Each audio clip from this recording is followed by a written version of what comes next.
Good morning, students. How are you? Students, today I am going to start a new topic, that is the cell membrane. Now start with cell membrane. Cell membrane is composed of lipid that are arranged in bilayer. जो cell membrane होती है बच्चों, वो lipid की बनी होती है और वो बाइलेयर में अरेंज होती है. Clear? And the lipid component is mainly composed of phosphoglyceride. जो लिपिड के कंपोनेंट होते हैं वो फॉस्फोग्लिसराइड के होते हैं. ठीक है. Later it was found that protein is always present in cell membrane. जो प्रोटीन है वो भी सेल मेम्ब्रेन में मिलता है. And the ratio of protein and lipid varies in different cell. दोनों की रेशियो अलग अलग होती है. प्रोटीन की जो अमाउंट है वो 52% होता है और लिपिड का अमाउंट 40% होता है. Clear?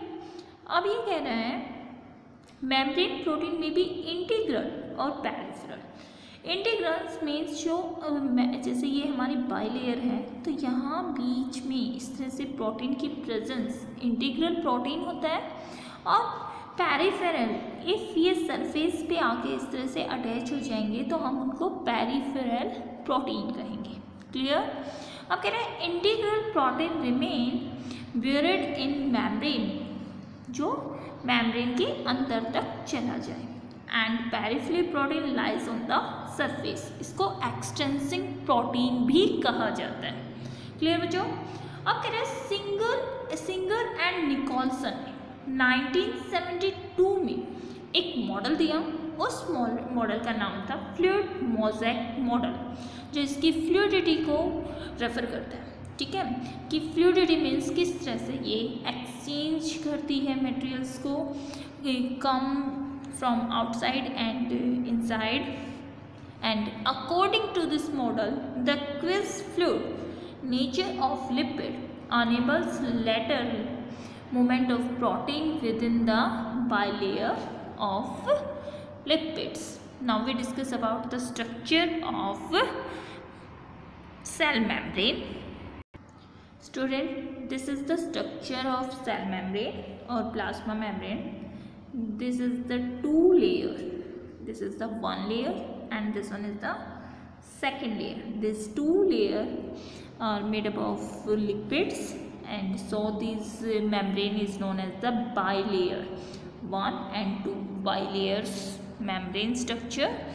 And this part is the integral protein and this part is the peripheral protein, जो extrinsic protein है.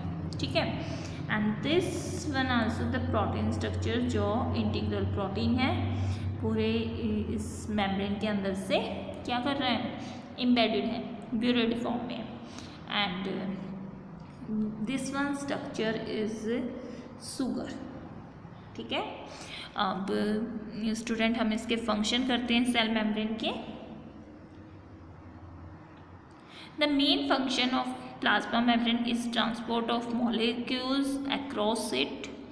And these membrane are the selectively in nature, and there are the two type of transport. One is the active transport, second is the passive transport.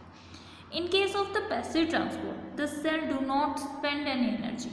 कोई energy की जरूरत ही नहीं होती.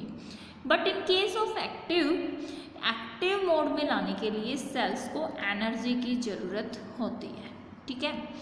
It occur against the active transport occur against the concentration gradient, and in case of the passive transport is always along the concentration gradient. ये concentration gradient के along होता है.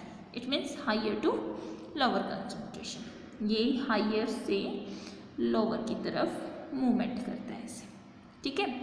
and it is the rapid process and this one is the slow process. Clear? अब कह रहे हैं the movement of water from higher concentration to lower concentration by diffusion is called osmosis. And the cell wall is present in plant cell and fungi. And ये cell वाला topic हम कल करेंगे। आज सिर्फ हमने प्लाज्मा मेम्ब्रेन तक किया है। प्लाज्मा मेम्ब्रेन में जो